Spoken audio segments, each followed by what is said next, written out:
작은 서점.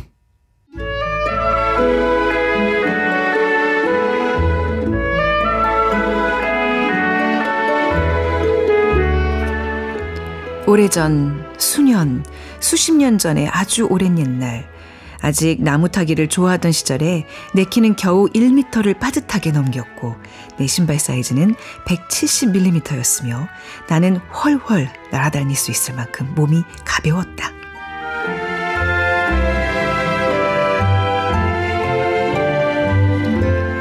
안녕하세요. 작은 서점 아나운서 최현정입니다. 한 편의 동화 같은 소설 파트리크 쥐스킨트의 존 머시 이야기 첫 문장으로 문 열었습니다. 한 소년의 눈에 비친 이웃사람 존 머시의 기이한 인생을 담담하게 그려나가는데요. 책을 읽는 시기에 따라서 소년에게 감정이입이 되기도 하고 또 한편에선 존 머시의 입장에서 보게 되는 것 같습니다. 이 소설의 이야기는 잠시 후 편집자의 방에서 자세히 다뤄보겠습니다.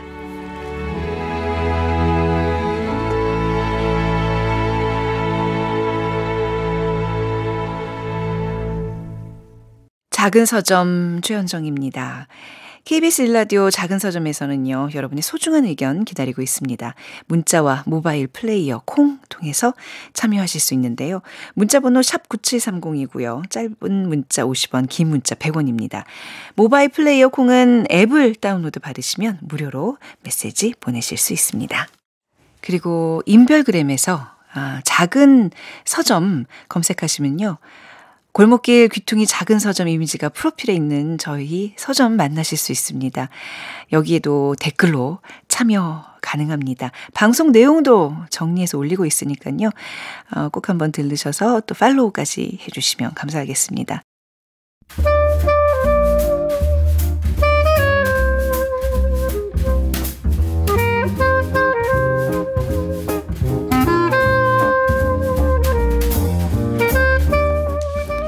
작은 서점의 신진사대부입니다. 해외 문학 작품 팀입니다. 편집자의 방.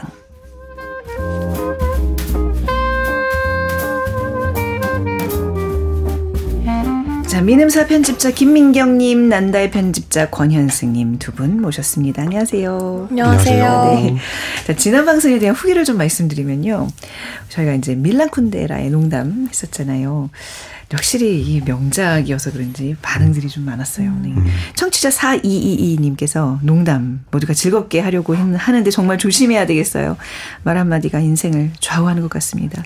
그리고 세빈초제님께서 체코어를 배우면 좋겠습니다 하셨는데 체코어가 가장 어려운 세계 언어 중에 가장 어려운 언어 뭐 한 베스트 3 안에 뭐 이럴걸요? 진짜 어렵대요. 저는 아예 시도조차 하지 않을 이야기고 8717님 이런 프로가 있는지 몰랐습니다. 노안으로 책 읽기가 점점 힘든데 작은 서점 즐겨 듣게 될 것 같습니다. 저도 두 분 좀 젊으신 분들이라서 눈 좋을 때 많이 읽어서 얘기하고 싶은데 이게 어느 순간 잘 글씨가 잘 안 보일 때가 있어요. 너무 서럽고 너무 괴로워요. 아무튼 그리고 0073님께서 사랑합니다 작은 서점 하면서 응원 남겨주셨습니다. 자, 오늘 책은 뭐 눈이 나쁘나 눈이 좋으나 마음이 늙었건 젊었건 정말 누구에게나 사랑을 받는 그 책이죠. 네. 네. 뭔가요? 네. 오늘은 파트리크 쥐스킨트의 존 머시의 이야기 준비했습니다. 네. 약간 모두가 다 책 제목은 한 번쯤 들어보셨을 만한 책인 것 같고 제 기억에는 90년대 후반, 2000년대 초반 이때 굉장히 베스트셀러였다는 기억이 있는데 요즘에도 꾸준히 많이 찾아주시는 책으로 알고 있습니다. 네. 광복 이후 최대 베스트셀러 50에 선정될 정도로 정말 많은 분들이 읽은 책인데 권현승 편집자님은 이 책 언제 접하셨어요?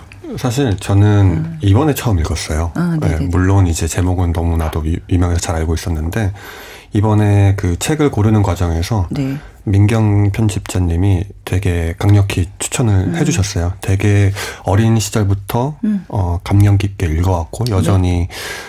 의미가 있는 책이라고 해주셔서 읽어봤는데 되게 좋았어요. 네. 네, 되게 동화 같지만 또 마냥 동화 같다라고만 얘기할 수는 없는 의미심장한 이야기할 만한 것들도 있고 되게 재밌게 읽었습니다. 프랑스에 어린 왕자가 있다면 독일에는 존 머시 이야기가 있다 이런 얘기들을 많이 하시더라고요. 그러니까 그만큼 짧고 동화 같고 같고 이렇게 또 이게 사파의 이제 그런 느낌들이 많은 생각을 하게 하잖아요. 읽을 때마다 달라지는. 동의하십니까? 네. 전 이 얘기는 저희 최민석 작가님한테 들었어요.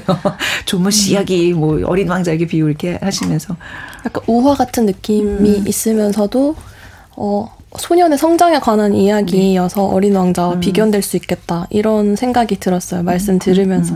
저는 근데 사실 중학교 때 처음 읽고 그냥 그때 감상으로 정말 너무 좋은 책이다 이렇게 생각을 하다가 아주 오랜만에 저도 이번에 다시 읽게 됐는데 이 나이가 돼서 읽으니까 조금 다른 게 많이 보인다 이런 생각이 들었고 그렇게 생애 주기에 따라서 읽을수록 감상이 달라지는 맞아요. 책들이 있잖아요. 네네.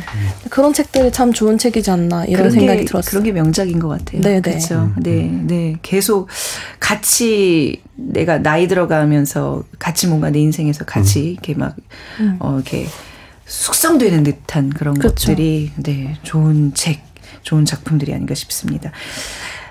근데 진짜 우리 책 표지 얘기도 좀 한번 했으면 좋겠어요.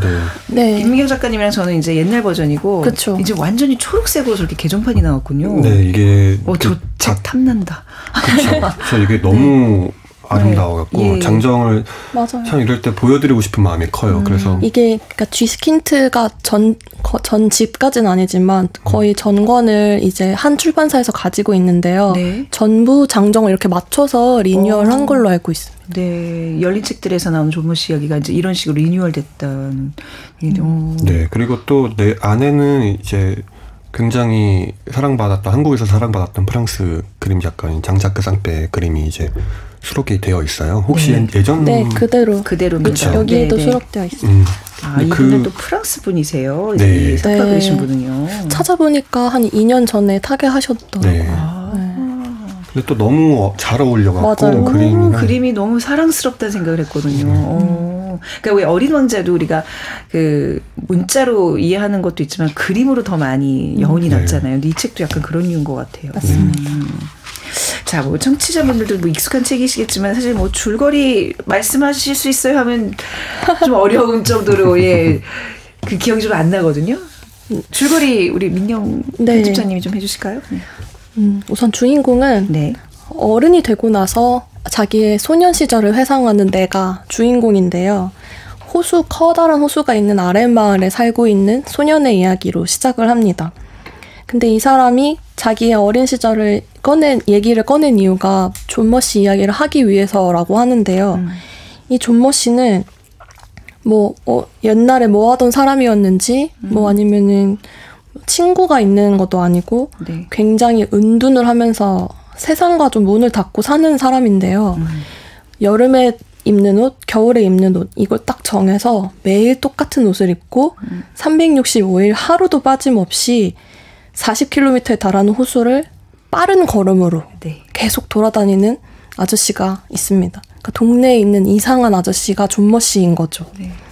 그래서 오른손에 길다란 지팡이를 들고 등에는 배낭을 메고 정말 하루 종일 걸어 다니는데 어디 가세요 이렇게 사람들이 말을 걸어도 대답도 안 하고 혼자 중얼중얼 거리면서 굉장히 빠른 걸음으로 하루 종일 걷고 있는 이상한 아저씨인 거죠. 그래서 소녀는 존머시에 관한 이제 3가지의 추억 정도를 떠올리는데요.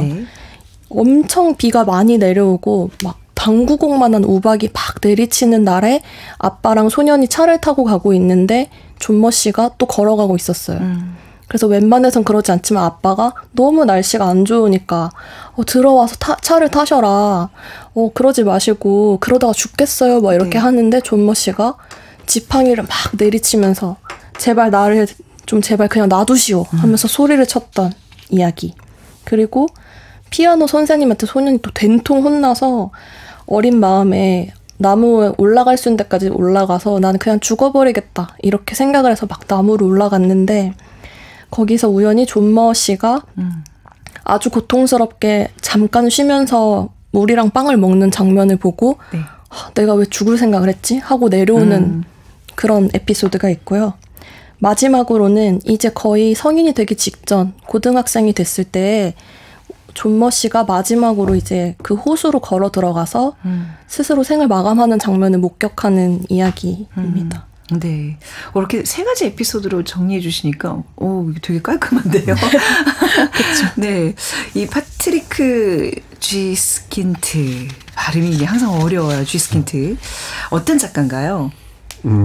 저도 이번에 찾아보면서 네. 몇 가지 흥미로운 지점들이 좀 있었는데요. 일단, 1949년 태생이에요. 미넨 네. 태생인데, 개인적인 느낌일 수 있는데, 저는 더 옛날 사람이라는 생각이 들었었거든요. 근데 그게 이제 뒤에서 얘기를 하겠지만은 되게 은둔자적인 성향이 있어서 네.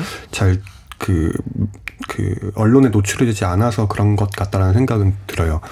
네. 어쨌든, 존모 씨 이야기뿐만 아니라 되게 다양한 작품이, 엄청난 히트를 친 작가죠.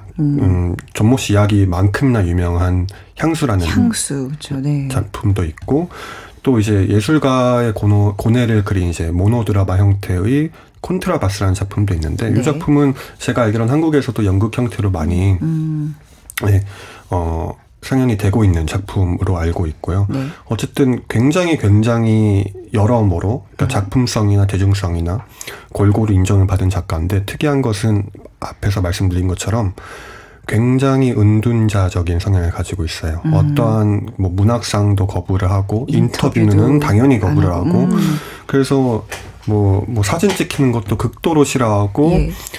흥미로운 거는 자기의 어떠한 거치에 대해서 정보를 발설한 친구는 인연을 끊기까지 한다. 굳이? 되게 특이하네요. 네, 그러니까 아주 본인이 그런 본인의 사생활이라고 해야 될까요? 네. 그런 부분에 있어서 굉장히 철저한 부분이 있는 것 같고 저는 그래서 이 존모 씨와 좀 겹치는 부분이 맞아요. 있는 것 같다고 생각이 들었어요. 본인 얘기인가? 네. 민경 편집자님께서 아까 말씀하신 그 대사, 그 유명한 대사. 그냥 나 좀 내버려 두시오. 네. 그게 마치 그 작가의 대사와 같다고 느껴지는 순간이 네. 좀 있는 것 같아요. 아직 타계하거나 이런 건 아니잖아요. 네. 살아계시잖아요. 이분. 제가 찾은 게 맞는지 모르겠는데 2016년에 네. 출판 관계자 어떤 분과 결혼을 하셨다는 이야기가 있고 네. 아주 흐릿한 그 인상을 팍 찡그린 사진이 돌아다니는데 돌아다닌다 표현이 맞네요. 네. 독일 어떤 잡지에서 네. 이제 쥐스킨트 사진을 찍으려고 막 몰래 드론도 띄우고 파파라치도 따라다니고 했는데도 건지질 못했다는 썰이 있습니다. 왜 그럴까요? 그런 은둔자형 작가들이 드물지만 있는데요. 호미바테 파스쿤 쓴 셀린저라든지 그 중에서도 단연 쥐스킨트가 네. 좀 유별나긴 하죠. 근데 또 흥미로운 거는 은둔자적인 성향이 있으니까 사람들이 더 궁금해하잖아요. 그렇죠. 존모 씨랑도 또 비슷한 저희가 이제 이 작품에 대해서 이야기를 하겠지만 맞아요. 존모 씨는 그래서 왜? 그러니까 지금 그 얘기를 계속 이제 하게 될 텐데 뭘까? 맞아요. 정체가 뭘까? 왜 그럴까? 쥐스킨트는 왜 그럴까? 약간 일맥상통하는 작가와 이 주인공이 너무나 비슷한 면을 갖고 있습니다. 아무튼 2016년에 이제 결혼 소식을 끝으로 더 이상은 얘기가 없고 신작도 사실은 없고. 정확하지 않습니다. 네, 아닐 수도 떠도는 얘기로. 네네. 신작은 제가 찾아본 바로는 네. 2006년 이후로는 나온 적이 없는 것 같더라고요. 그러니까 네, 완전히 이제 은둔자가 되어버린 셈인 거죠. 근데 워낙 히트작이 많기 때문에 이제 이 인쇄로도 충분히 부를 누릴 수 있는 위치인 것 같기는 하지만 그래도 좀 뭔가 후속작이 타계하시기 전에 그야말로 뭔가 좀 또 대작이 한번 나왔으면 하는 바람도 있고요. 자, 존모 씨 얘기를 좀 해볼게요. 아까 얘기하셨다시피 40km에 해당하는 그 호숫길을 계속 뛰어다닙니다. 폐쇄 공포증 때문이라고 얘기들을 해요, 동네에서는. 네. 근데 이제 아니면 전쟁에 트라우마가 있지 않았을까라는 얘기도 나오고 이게 지금 세계 2차 대전 후에 독일의 한 마을 이야기잖아요. 전쟁을 겪고 난 그 독일 사람들의 이야기인데 그거에 대한 트라우마가 있나. 전쟁 때 가족을 잃었다거나 혹은 전장에서 부상을 입었거나 이런 추측들이 나오는 거잖아요. 그렇죠? 네. 진짜 사정은 뭐였을까요? 근데 그게 사실 의도적으로 작품 속에서 명확하게 드러나지 않고 존모 씨가 한 번도 본인의 입으로 얘기를 한 적도 없어요. 폐쇄 공포증이라는 것도 그냥 동네 사람들이 하는 소문을 듣고 부모님이 해준 말을 듣고 소년이 생각하는 거거든요. 그리고 이제 존모 씨의 와이프가 죽었다는 소문도 도는데 그러고 나서는 더욱더 이제 정신 이상이 들어서 이젠 집에도 들어가지 않고 밖에서 노숙을 한다는 소문도 돌거든요. 그리고 이제 작품 해설의 역자 선생님께서는 전쟁의 트라우마가 그를 그렇게 만든 것이 아니었을까라고 추측을 해주셨는데요. 그냥 이제 어떤 우화적인 작품들이 모두 그렇듯이 읽는 사람의 몫으로 남겨둔 것이 아닌가. 그러니까 뭐 경련이 계속 있어서 그걸 감추려고 계속 걷는다는 얘기도 있고. 근데 뭐 어떤 이유 같아요? 이거 우리 상상인데 뭘까요? 전 약간 그래도 뭐 전쟁에서 무슨 사고를 당했거나 뭐 부상을 위한 전 약간 그쪽으로 생각을 계속 하고 있었거든요. 상위군 같은 느낌 들잖아요. 지팡이 짚고 막 네, 나이도 그렇고. 그렇게 해석을 할 여지가 충분히 있겠죠. 그런데 이제 분명히 어떤 과거의 사건이 현재 존모 씨를 만들었을 거라고 추측하는 거는 상당히 신빙성이 있는 판단인 것 같고. 근데 다만 제가 재밌었던 것은 어느 순간 두 분도 그렇게 느끼시는지 모르겠는데 어떤 의미로는 좀 사람 같지 않다라고 느껴지는 순간도 있었어요. 그러니까 이게 특정 존모 씨가 되게 전체 소설의 저 분위기를 조성하는 느낌인데 도대체 이 사람의 속내를 알 수가 없으니까 이렇게 저희도 누군가랑 친해지려면 좀 얘기도 나눠봐야 되고 그래야지 어떤 서로 인간적인 유대가 쌓이고 그러는데 이 경우에 존모 씨는 존모 씨 이야기임에도 불구하고 존모 씨 이야기가 없잖아요. 어떤 의미로는 툭툭 그냥 갑자기 등장하는 거잖아요. 이 어린 소년의 자기 이야기 속에서 갑자기 느닷없이 지나간다. 마치 배경 그림처럼. 사실 소년과 뭐 대화를 나눈다든지 뭐 방금 제가 말씀드린 에피소드들도 그냥 일방적인 소년의 목격일 뿐이고 둘 사이에 어떤 상호작용이 있진 않잖아요. 그래서 저도 현승님 말을 되게 공감하는 게 이번에 다시 읽으니까 존모 씨가 육체를 가지고 있는 어떤 인간이라기보다는 더 상징처럼 느껴졌어요. 그렇게 뭔가에 계속 쫓기고 안주할 수 없는 삶을 상징한 것이 존모 씨가 아닐까? 더 나아가서는 이게 매일매일 출근하는 직장인들의 어떤 평일 모습이 아닌가라는 생각이 들었어요. 진짜 그 생각 재밌네요. 네. 제가 어릴 때 읽을 때는 항상 소년을 저랑 비슷하다고 생각하면서 읽었어요. 이번에 처음으로 존모 씨가 조금 더 비슷하다. 내일 아침 지팡이와 배랑 그게 삶의 짐이에요. 경무에 시달리는 어떤. 그쵸. 그 막 경련을 숨기기 위해서 뛰는 정말 그 나의 불안함을 감추기 위해서 그냥 정말 매진하잖아요. 우리 그냥 직장에서. 정말 그게 딱 들어맞네요. 뭔가 매일매일 규칙적으로 한다는 거는 우리가 출퇴근의 그런 상징이고 존모 씨는 결국 현대 직장인들의 모습이었어요. 애들 눈에 현대 직장인이 그렇게 보일 수도 있겠다. 왜 저렇게 무의미하게 호수를 돌지? 집에 와서 잠만 자고 이러면 되게 즐기는 것 같지 않다고 소년이 계속 말하잖아요. 존모 씨가 기뻐 보이지 않는다. 좋아서 산책을 하는 사람의 표정이 아니었다라는 얘기를 하잖아요. 슬프네요. 저도 너무 슬펐어요. 갑자기 저도 지금 말하면서도 너무 슬퍼요. 어떡하면 좋아. 네, 그랬습니다. 그러니까 뭐 단순히 이제 존모 씨가 막 빈 배낭에 뭐 딱 먹을 것만 이렇게 들고 다니고 외모도 좀 이상한데 호두나무 지팡이, 막 휘어진 그 지팡이를 짚고 막 돌아다닌다. 그래서 동네에 무슨 광인, 뭐 은둔자 이런 얘기를 했는데 결국 그게 우리의 모습이다로 기결되니까 이거 뭔가 지금 뒤통수로 탁 맞은 느낌 있잖아요. 김민경 편집자님이 더 이상 할 말 없게 만드네. 나 진짜. 그런데 사실 좀 더 얘기해보고 싶은 부분은 제가 이번에 보면서 굉장히 좀 놀랐던 부분은 처음에 소년이 되게 존모 씨를 이상하게 보고 관심을 가지고 흥미를 가지다가 고등학생이 돼서는 살짝 관심이 떨어진 듯한 묘사가 나와요. 마을 사람들도. 그래서 존모 씨가 매일매일 그렇게 걷는 게 이제는 너무 익숙하고 당연해서 무슨 농기계를 보듯이 무심하게 대했다라는 말이 있잖아요. 그게 이제 우리가 어떤 외톨이 같은 사람들, 사회에서 좀 주류가 되지 못하는 사람들을 볼 때 자칫하면 이런 태도로 바뀔 수 있지 않은가 하는 생각이 들면서 그 대목이 되게 무섭더라고요. 저는 사회에서 이제 아웃사이더가 된다는 거, 그렇죠? 그리고 그것을 이제 사람들이 바라보면서 내가 이제 그렇게 낙인 찍힌다는 거에 대해서 그런 생각을 해보셨다는 거예요. 차라리 저 사람 왜 저렇게 다녀? 참 이상하다. 어디 가세요? 이렇게 물어볼 때는 그 사람에 대한 어쨌든 좋든 안 좋든 관심을 가지고 있는 거고 그 사람에게 시선이 향하는 것일 수 있는데 네. 그게 이제 어떤 물체, 되게 관성처럼 되게 당연해져 버린다는 것이 저는 좀 무서웠어요. 제가 대학 다닐 때 네. 대학 근처에서 자취를 했었거든요. 그래서 그 후문 옆에 항상 그 노숙한 아저씨가 계셨어요. 근데 처음에는 되게 무서운 행색이니까 네.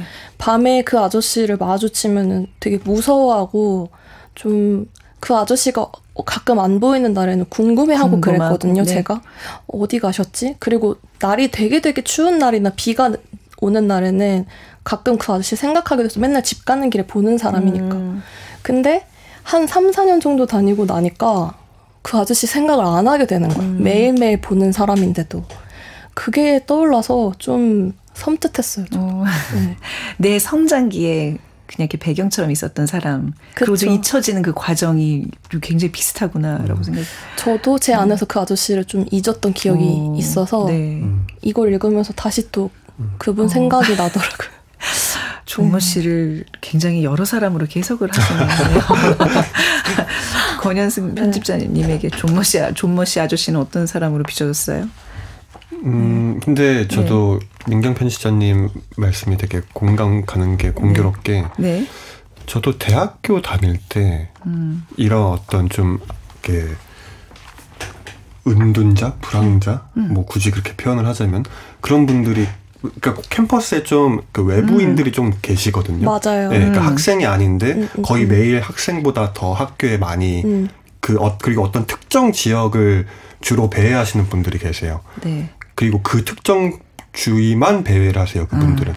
그래서 그게 제 학교 다닐 때 굉장히 저는 흥미로운 부분이었거든요. 그러니까 언제나 거기에 계시니까 네. 비슷한 시기에 출연을 하시고 뭔가 저도 그 기억이 되게 새록새록 나는 것 같아요. 네. 많은 사람을 떠올리게 하는 이 존머 씨 아저씨였습니다. 혹시 여기 이제 우리 책 읽으면서 같이 좀 나누고 싶은 장면들이 있으면 낭독으로 좀 부탁드려 볼게요. 우리 김민경 편집장님이 이 책을 사랑하시니까 한번 좀 들어볼까요? 아까 그 문제 당구공만한 우박이 떨어졌을 때 나오는 대사이자 이 책에서 유일하게 존머 씨가 하는 말이거든요. 그 대목을 한번 읽어드리겠습니다. 그런데 유일하게 목소리가 나오는 게 바로 그 장면이네요. 네. 그러다가 죽겠어요. 그 말에 아저씨가 우뚝 섰다. 내가 보기에 그는 바로 죽겠어요라는 말에서 빳빳하게 굳어지며 멈춰서는 것 같았다. 그것도 너무 갑작스럽게 그렇게 해서 아버지는 그의 옆을 지나치지 않으려고 급브레이크를 밟아야만 했다. 아저씨는 오른손에 쥐고 있던 호두나무 지팡이를 왼손으로 바꿔쥐고는 우리 쪽을 쳐다보고 아주 고집스러우면서도 절망적인 몸짓으로 지팡이를 여러 번 땅에 내려치면서 크고 분명한 어조로 이렇게 말했다. 그러니 나를 좀 제발 그냥 놔두시오. 그 말뿐 더 이상은 아무 말도 하지 않았다. 단지 그 말뿐이었다. 그런 다음 그는 그때까지 열린 채로 있던 차의 앞문을 닫고 지팡이를 다시 오른쪽으로 바꿔쥐고는 눈길을 옆으로 주지도 않고 뒤를 돌아보지도 않은 채 앞으로 계속 걷기만 했다.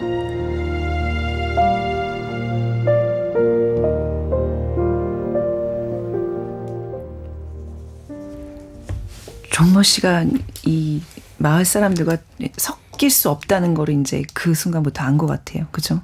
그렇죠. 그리고 어린 소년의 눈에 정말 존머 씨라는 사람이 이상하다. 되게 강렬하게 남은 첫 장면이라고 할 수 있겠죠.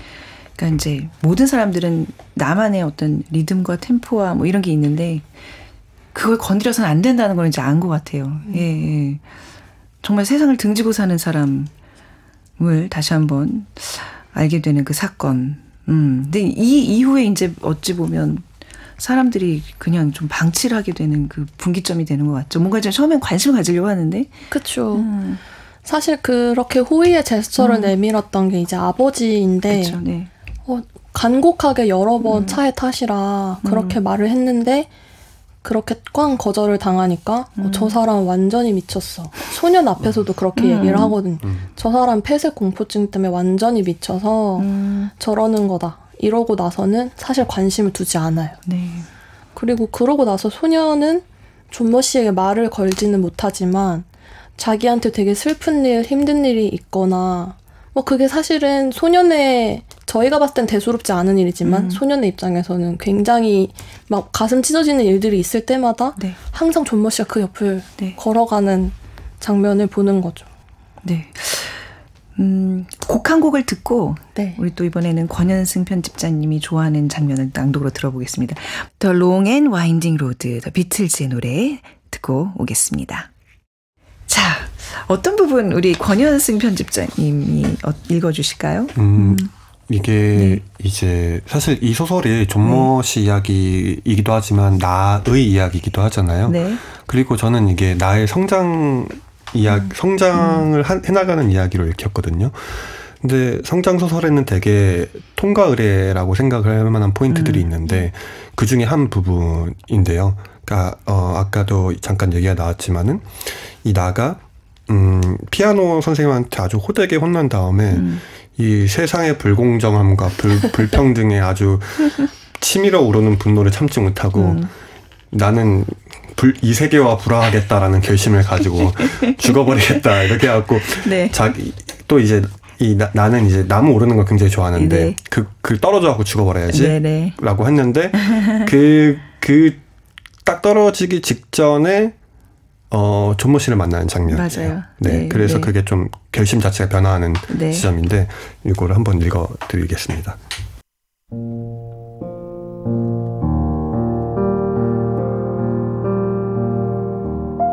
존머 아저씨는 미동도 없이 서서 숨을 헐떡이며 몰아쉬고 있었다.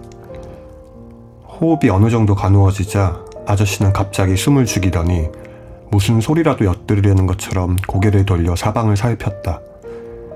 그러고는 몸을 구부리더니 왼쪽 덤불 밑을 살피고 키가 작은 나무들이 수풀을 이룬 오른쪽을 살피고 인디언처럼 나무 주위를 슬쩍 돌더니 다시 제자리로 돌아와 위쪽만 빼고 사방을 다시 한번 살피고 귀 기울여 보다가 아무도 자기를 따라오지 않고 있으며 먼 곳까지 한 사람도 보이지 않는다는 것을 확인한 다음 3번의 빠른 동작으로 밀짚 모자, 지팡이, 배낭을 벗어놓고는 침대에 눕는 것처럼 길게 다리를 뻗고 나무 뿌리 사이의 땅바닥에 드러누웠다. 그리고는 누워서 미처 쉬기도 전에 눕자마자 바로 일어서더니 깊은 한숨을 몰아내쉬었다. 아니 그것은 한숨이 아니었다.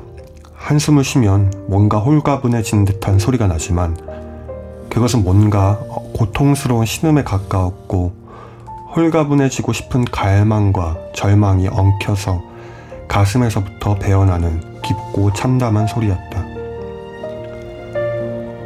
내가 어떻게 그 자리까지 되돌아갔는지는 나 자신도 모르겠다. 온몸이 부들부들 떨렸다. 오한이 났다. 낭떠러지로 떨어지고 싶은 생각이 갑자기 싹 가셨다. 웃기는 짓거리 같았다. 난 내가 어떻게 그런 바보 같은 생각을 했는지도 기억할 수 없었다. 그까지 코딱지 때문에 자살하다니. 그런 어처구니 없는 생각을 했던 내가 불과 몇 분 전에 일생을 죽음으로부터 도망치려고 하는 사람을 보지 않았던가.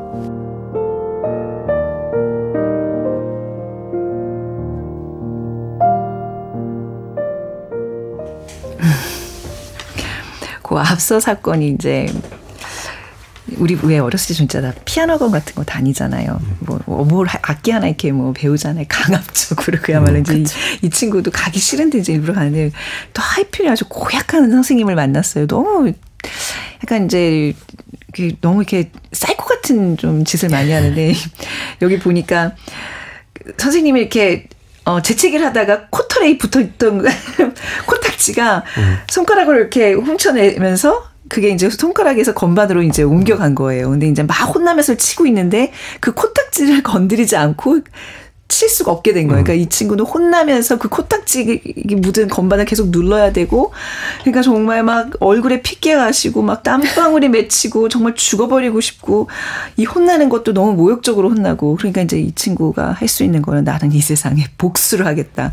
그거는 내가 내 생에 내 생을 마감하는 거다. 자살하겠다라는 생각을 하면서 그러면서 진짜 막 나의 장례식은 이런 모습일 거야. 뭐 하면서 나무 위에 올라가서 그걸 막 생각하고 있는데 그 밑에 지금 방금 우리 권현승 편집자님 읽어주신 존모 씨 아저씨가 이런 모습으로 있으면서 그 자살 소동을 마무리하잖아요. 네.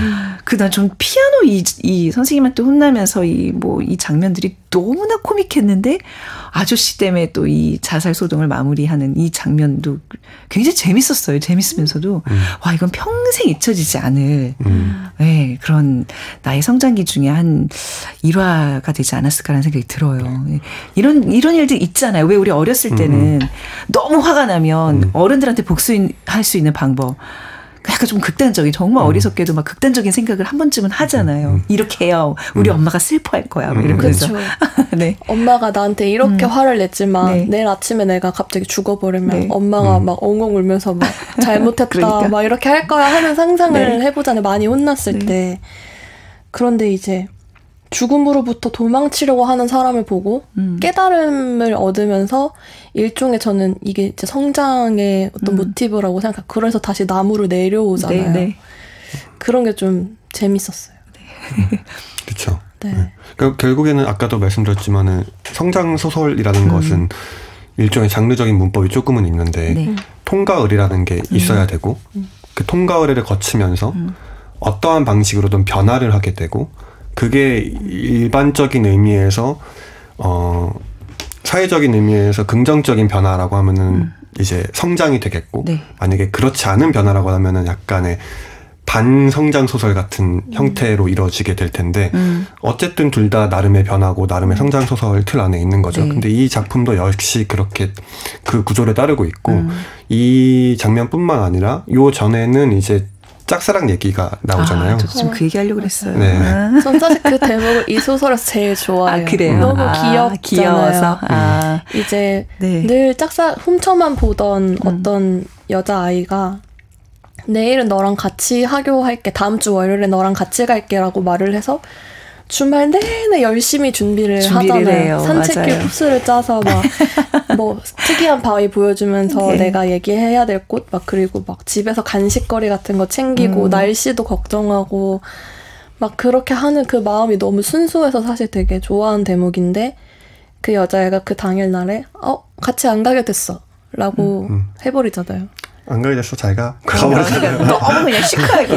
근데 그런 적들 뭐 있잖아요. 우리 어렸을 때 나만 간직했었던 그 혼자 가슴앓이 했던 사랑 이야기. 이걸 너무 귀엽게 진짜 이렇게 표현을 했는데 그 아까 피아노 그 선생님 그 사건과 그 여자아이 같은 반의 이름이 카롤리나 퀴켈만인가 그래요. 이름도 너무 이상하다고 생각했지만 하여튼 카롤리나 그 두 사건이 이 성장기의 가장 대표적인 장면이 아닌가 싶어요. 내가 만약에 이 아이의 인생이었으면 그 두 가지는 잊을 수가 없을 것 같아요. 네. 그리고 저는 되게 흥미로웠던 거는 네. 소설에서 그 두 가지 모두 나무에 올라가는 장면이 있어요. 그러네요. 장면 못 올라가죠. 정확히 말하면 짝사랑 때는. 네. 마지막 그 산책의 마지막 코스는 10m 위로 올라가서 우리가 오붓하게 시간을 보내는 거야 라고 이제 데이트 코스를 짜는 건데 그걸 못하긴 하지만 어쨌든 그 상상 속에 있었고 두 번째 자살 소동 자체도 어째 그랬죠. 근데 이제 이런 통과의례적인 장면이 사실 마지막 장면도 동일하게 볼 수 있을 것 같거든요. 그러니까 존모 씨가 호수 안으로 찬찬히 사라져가는 모습을 본다라는 것. 그러니까 누군가의 죽음을 목격을 하고 그 사람의 어떤 그것을 비밀로 간직을 하려고 한다라는 그런 마음을 가진다는 것도 일종의 성장이라고 혹은 변화라고 볼 수 있을 것 같은데 근데 여기서는 흥미로운 거는 나무에 올라가지 않아요. 네. 자전거를 그렇죠. 타죠. 자전거 타고 멀리서 바라보는 거죠. 호수로 사라져가는 존모 씨를. 근데 되게 기억나실 수 있겠는데 처음에 자전거 타는 거 되게 싫어했잖아요. 네네. 그냥 엄마 자전거였나요? 그 높은 자전거를 그러니까 어쩔 수 없이 그냥 타는. 피아노 교수 가야 되니까. 네. 근데 이 고등학교쯤 되면은 이 친구가 자기가 자전거를 잘 타는 거에 대해서 굉장히 자부심을 갖고 형의 그 기록을 깬 거에 대해서 아주 대단한 자부심을 갖는데 그것마저도 일종의 변화인 것 같아요. 그렇죠. 계속 나무에 올라가고 싶어하고 혹은 더 어렸을 때는 날고 싶어하던 어린아이가 이제는 위로 올라가려고 하는 게 아니라 더 멀리 있는 것을 더 빨리 거기를 주파하고 싶어하고 네, 그런 맞아요. 변화도 네, 변화라고 볼 수 있겠네요. 그렇네요. 바람을 타고 훨훨 날 수 있을 것 같은 그 초등학교 1학년의 그 마음에서부터 이 끝나는 게 이제 거의 16세 학생증을 받는 그러니까 16세라는 기준이 이제 아마 거기 이제 독일에서는 뭐 어디 뭐 바에도 갈 수 있고 뭐 이제 성인이 되는 그런 어떤 상징인가 봐요. 그 학생증 받으면서 자기 어른이 됐다고 생각하는데 그 과정의 이야기예요. 그 안에 그렇죠. 얼마나 많은 그 통과일회 같은 성장기 겪는 우리가 누구나 공감할 수 있는 일들이 많았겠어요. 뭐 이상한 선생님도 만나 짝사랑하다가 좀 이렇게 채워도 봐. 근데 조금 독특한 경험이라면 존모 씨 죽음을 목격한 게 아닌가 싶어요. 그거는 맞아요. 어찌 보면 굉장히 트라우마로 남았을 텐데. 그런데 이제 앞에서 말한 어떤 일련의 잠깐의 부딪힌 목격으로 소녀는 존머 씨에 대한 자신만의 어떤 인상을 만들어 나가는 것 같아요. 네. 남과 동화하려 하지 않고 쉬는 것도 잠깐의 쉼도 너무나 두려워하고 죽음으로부터 늘 도망치는 존머 씨. 그래서 마지막에 그렇게 함구를 한 이유는 아무래도 존머 씨가 스스로 죽음을 택하는 것이 엄청난 비극이나 아니면 가십거리로 치부될 일이 아니라 그의 선택을 존중하는 의미로 소년이 그거를 받아들였다고 생각하고 그러니까 처음으로 좀 아이러니하지만 존머 씨가 죽을 때가 돼서야 존머 씨를 이해했다는 생각이 들어요. 소년이. 그래서 그 전까진 계속 이해를 못하다가 나는 이제 존머 씨의 선택을 이해했기 때문에 함구하겠다라는 결정을 내린 걸로 저는 생각을 했거든요. 마을 사람들이 계속 보이던 존머 씨가 보이지 않으니까 네. 너무나 궁금해하고 기상천외한 소문들이 막 무성하게 퍼지는데도 한마디도 하지 않잖아요. 그러면서 또 오히려 이제 유년 시절의 끝이라고도 할 수 있겠죠. 네. 존머 씨의 죽음과 같이 나의 유년 시절의 끝이 났고 이제 나는 성년으로 향해 간다라는 어떤 마침표 같은 느낌일 수도 있겠다고 생각했어요.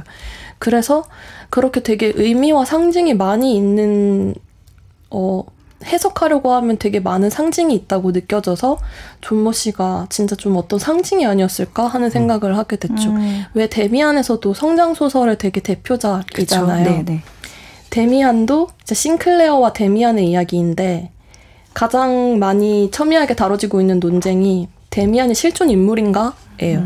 데미안이라는 게 진짜로 육체를 가지고 있는 살아있는 인간인지 아니면 어떤 상징인지에 대해서 되게 말이 많거든요. 네. 존머 씨 이야기도 그렇네요. 그런 비슷한 생각을 했습니다. 네. 저도 그래서 그 말씀하시는 걸 들으면서 다시 떠오르는 인상 깊은 장면은 역시 그 존머 씨의 마지막 순간인데 네. 굉장히 평화롭게 그려지지 않아요. 네. 그러니까 어떠한 마지막까지도 뭐 이렇게 발버둥을 예를 들면 친다거나 그런 게 아니라 정말 천천히 연주되는 기악곡이 마지막 순간까지 같은 템포로 나아가다가 마지막 그 물거품이 올라오는 그걸로 그냥 곡이 끝나는 듯한 어떠한 뭐 허우적거림 일도 없어요 진짜. 네, 어떠한 고통스러움의 네. 흔적도 없고 자연스럽게 페이드아웃 되는 네. 한 사람의 인생이 그냥 페이드아웃 되는 네. 이게 네. 어떻게 보면은 평생을 계속 돌아다녔던 존머 씨의 마지막으로도 너무나 잘 어울리는 네. 그래서 더더욱 이게 되게 의미심장하다라고 계속 민경 편집자님 말씀하신 것처럼 이게 무엇을 의미하는 걸까? 이게 무슨 막 논리적으로 생각을 하기 전에 네. 그냥 참 감각적으로 네, 이게 이러한 마지막이라는 것에 네. 대해서 좀 생각을 해보게 되고 그러니까 되게 계속 생각이 많이 남는 작품인 것 같아요. 맞아요. 이렇게도 생각해 볼 수 있고 저렇게도 생각해 볼 수 있고 근데 저는 이제 이 전쟁이 끝난 시점에 굉장히 좀 주목을 했었어요. 그러니까 2차 세계대전이 끝났을 때 이미 1차 대전 때 이제 뭐 패전국이 된 독일이지만 지방의 작은 마을 주민들도 막 2차 세계대전이 막 핵폭탄이 터지면서 끝나는 것도 봤었고 누군가는 거기에 대한 상처들을 다 갖고 어딘가 구석구석에서 이제 살아가는 사람들인데 그럼에도 불구하고 그냥 살아간다. 주어진 삶을 그냥 살아내는 거다. 존머 씨가 그렇게 어떤 사연을 갖고 고통스럽게 살다가 그렇게 아무도 모르게 세상에 사라졌는지 모르겠지만 이 주인공 나도 그냥 살아간다. 뭐 그냥 뭐 약간 그런 메시지도 있는 것 같기도 하고 그냥 또 이렇게도 생각을 해봤어요. 그렇죠? 네. 네. 근데 네. 되게 다양한 해석으로 다양한 각도에서 말해볼 수 있는 책이라고 그러니까요. 생각합니다. 나중에 그 존모 씨의 그 부인이 죽었고 나중에 이제 존모 씨가 집에도 잘 안 들어오고 뭔가 굉장히 행적이 묘연해지는 그 시점이 있었는데 그때 마을 사람들이 전 이 부분이 굉장히 인상적이었는데 아저씨가 어디에 있었는지, 어디에서 밤을 보냈는지, 어디에서 잠을 자며 시간을 보냈는지, 잠을 잔 시간보다 더 많은 시간을 밤낮으로 이곳저곳 헤매며 돌아다녔는지 그런 모든 것들을 아무도 알지 못했다. 그런 것들에 관심 있는 사람도 없었다. 사람들에게는 각자의 걱정거리들이 있었다. 그들은 자가용이나 세탁기, 잔디밭에 스프링클러에 대한 걱정은 했어도 어느 늙은 별종이 어디에서 잠자리를 폈는지는 걱정하지 않았다. 사람들은 라디오에서 들은 말이나 텔레비전에서 본 것 혹은 히르트 아줌마가 새로 문을 연 셀프 서비스 가게에 대해서 이야기를 나누었지만 존모 아저씨에 대한 이야기는 하지 않았다. 존모 아저씨는 가끔씩 사람들 눈에 띄기는 하였지만 사람들의 의식 속에서는 존재하지 않는 인물이었다. 그는 사람들의 표현을 빌자면 세월 다 보낸 사람이었다. 하지만 나는 그렇지 않았다. 나는 세월의 흐름에 맞춰 성장해 나갔다. 그 무렵 적어도 내 생각으로는 최고의 시절을 보내고 있었고 어떤 때는 내가 세월을 앞질러 가고 있다는 생각이 들기조차 했다 하면서 본인이 이제 막 키도 크고 몸무게도 늘어나고 5학년도 됐고 막 이런 얘기를 이제 막 전개를 하면서 그 아저씨 삶과 나의 삶을 이렇게 비교하는 이 장면도 저는 굉장히 인상적이었습니다. 이 책과 더불어서 좀 같이 읽으면 좋은 책들, 아까 지금 데미안 얘기를 하셨는데요. 등등 네. 어떤 책 좀 떠오르나요? 네. G 스킨트의 다른 작품을 읽어보고 싶으신 분들은 네. 근데 웃긴 게 G 스킨트의 거의 모든 작품에 이런 은둔자, 외톨이, 사회에서 좀 소수인 사람들이 나오는데요. 그런 게 더 읽고 싶으신 분들은 비둘기 아니면 기피의 강요라는 단편집도 좋을 것 같고요. 네. 아까 말한 데미안 아니면은 나의 라임 오렌지 나무 같은 책이 나의 라임 오렌지 나무도 있었네 진짜. 되게 전통적인 성장 서사라고 생각을 하고요. 네.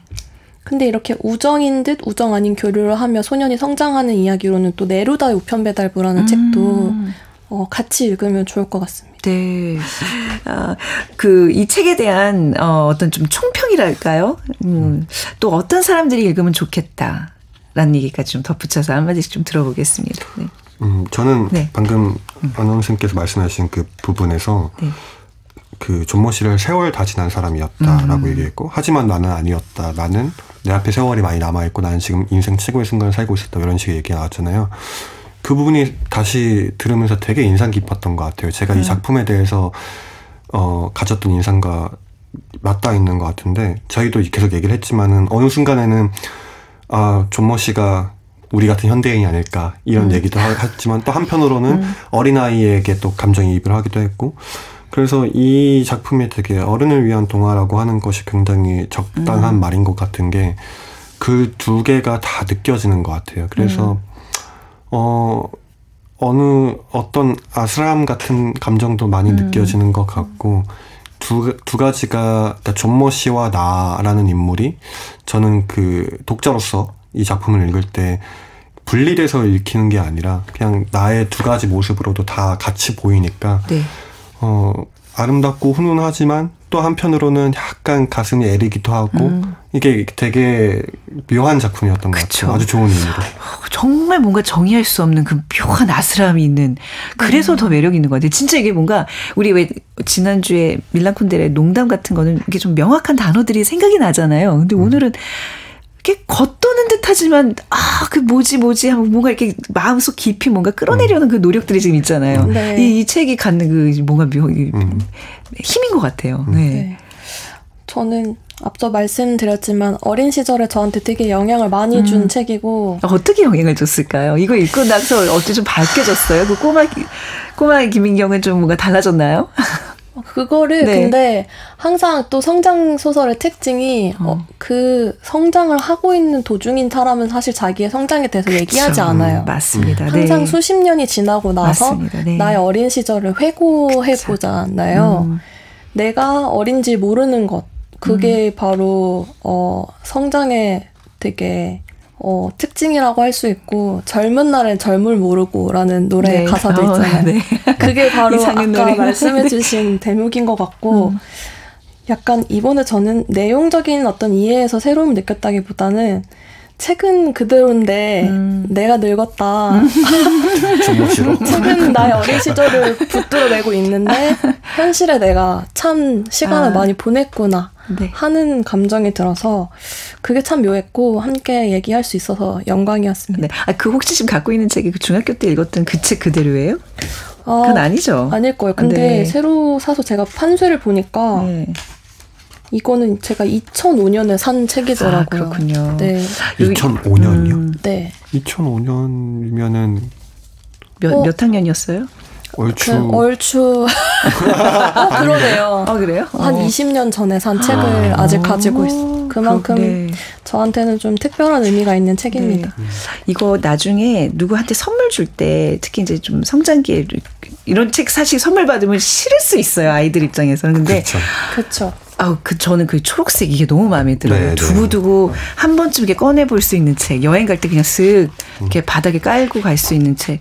그런 책이었으면 좋겠어요. 내 삶에서 항상 맴도는 책. 그런 책 오늘 같이 읽어봤습니다. 자, 편집자의 방 해외문학 편 파트리크 쥐스킨트의 존머시 이야기. 오늘 청취자 여러분들 꼭 한번 읽어보시길 바라고요. 두고두고 읽으면서 생각이 많아지는 책이니까 그냥 하나쯤은 소장하는 것도 정말 적극 추천드립니다.